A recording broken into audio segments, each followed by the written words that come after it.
Kavuşmamıza engel olan kim varsa cennet yüzü görmesin canım yar. Geceler bana zindan, yüreğim yorgun. Dünyayı bize dar eden utansın yar.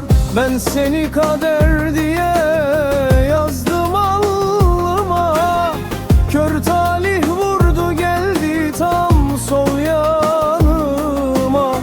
Gözlerin bir umut, nefesin bir dua. Ayrılık bu kadar olmaz ki be dünya.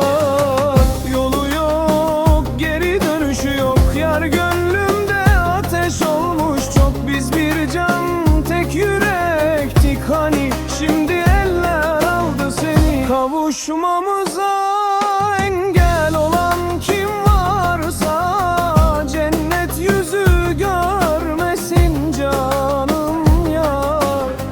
Geceler bana zindan, yüreğim yorgun. Dünyayı bize dar eden utansın yar.